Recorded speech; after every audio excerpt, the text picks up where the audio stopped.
Assalamu alaikum wa rahmatullahi wa barakatuh.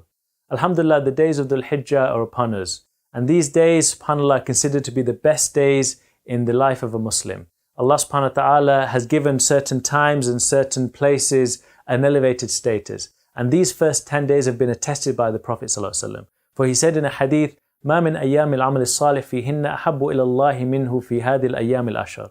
There are no deeds which are more beloved to Allah subhanahu wa ta'ala than those done in these 10 days. And the Sahaba radiallahu anhum were very surprised. They said, وَلَا الْجِهَادُ فِي سَبِيلِ اللَّهِ يَا رَسُولَ اللَّهِ. That not even jihad or going in the path of Allah, Ya Rasulullah. And he said, وَلَا الْجِهَادُ فِي سَبِيلِ اللَّهِ إِلَّا رَجُلٌ خَرَجَ بِنَفْسِهِ وَمَالِهِ وَلَمْ يَرْجِعْ مِنْ ذَلِكَ بِشَيْءٍ.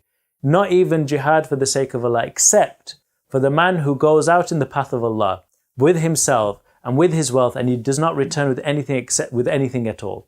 And so we see here, brothers and sisters, that the concept of doing deeds are considered to be extremely rewardable in these particular days. And I just want to touch upon a few deeds that we should strive to do. One is the concept of fasting. We know that the fasting in the 10 days of Dhul Hijjah are considered to be from the Sunnah. And so we should strive to fast. But if we can't, there is one day in particular that we're all aware of. The Yawm al-Arafah, the 9th of Dhul Hijjah. And this is something whereby the Rasul sallallahu alayhi wasallam, he mentioned in a hadith of Muslim, that وَأَحْتَسِبُ عَلَى اللَّهِ أَن يُكَفِّرَ السَّنَةَ الَّتِي قَبْلَهُ وَالسَّنَةَ الَّتِي بَعْدَهُ. That it is expected that Allah subhanahu wa ta'ala will forgive the one who fasts on this particular day the sins of the previous year and the sins of the coming year. And so we see this is a day of great reward which we should strive to fast on. The other thing we should strive to do in these days is, of course, the Qurbani, the Udhiyah, the sacrifice. There's great reward in sacrificing for the sake of Allah, following the sunnah of our beloved Prophet Ibrahim alayhi salam.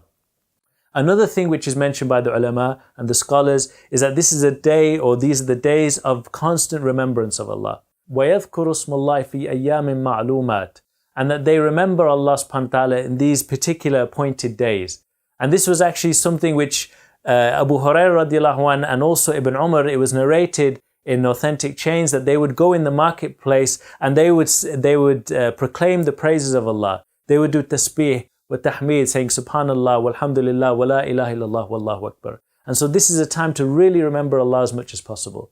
And in addition, brothers and sisters, there are many other deeds. Reading the Quran, praying tahajjud, being good to one's family, showing kindness to the orphan. This is a time period where we should take the most advantage. And we actually expect from Allah subhanahu wa ta'ala and have hope and husn al-dhan and good opinion of Allah that He will give us a great reward in these specified days. We ask Allah subhanahu wa ta'ala that He gives us the ability to take advantage of these days and that He accepts our actions on these particular days. Jazakumullahu khair, subhanakallahumma wa bihamdik, ashhadu an la ilaha illa anta, astaghfiruka wa atubu ilayk.